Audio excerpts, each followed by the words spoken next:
आमदार दत्तात्रय भरणे यांनाच इंदापूर विधानसभेची उमेदवारी। उपमुख्यमंत्री अजित पवार यांनी जनसन्मान यात्रेतील भाषणात दिले संकेत। त्यांनी जर विचारच केला असेल तर आम्ही त्यांना थांबवू शकत नाहीत, मात्र थोडा संयम ठेवला तर पक्ष काहीतरी निर्णय घेईल। भाजप प्रदेशाध्यक्ष चंद्रशेखर बावनकुळे यांचे हर्षवर्धन पाटील यांच्या बाबतीत मोठं विधान। माननीय हर्षवर्धन पाटील युथ फाउंडेशन आयोजित माजी मंत्री हर्षवर्धन पाटील यांच्या वाढदिवसानिमित्त भव्य रक्तदान शिबिर मंगळवार दिनांक 27 ऑगस्ट रोजी सकाळी 9 ते सायंकाळी 5 वाजेपर्यंत स्थळ आय कॉलेज इंदापूर।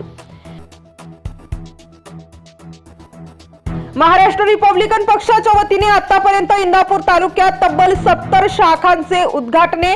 विधानसभे अगोदर पक्षाचे संस्थापक अध्यक्ष संजय सोनवणे यांचा झंझावात सुरू।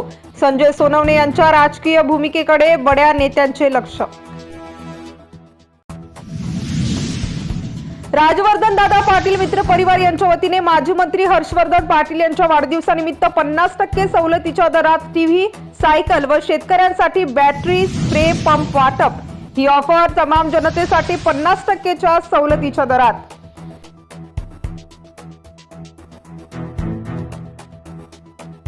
कोणतंही नातं 1500 रुपयांनी विकत घ्यायचं नसतं, खासदार सुप्रिया सुळे यांचा महायुती सरकारला टोला।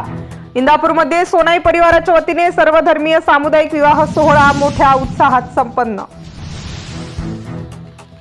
इंदापूर तालुक्यात गेल्या 5 वर्षात मी 5000 कोटी रुपयांचा निधी आणला।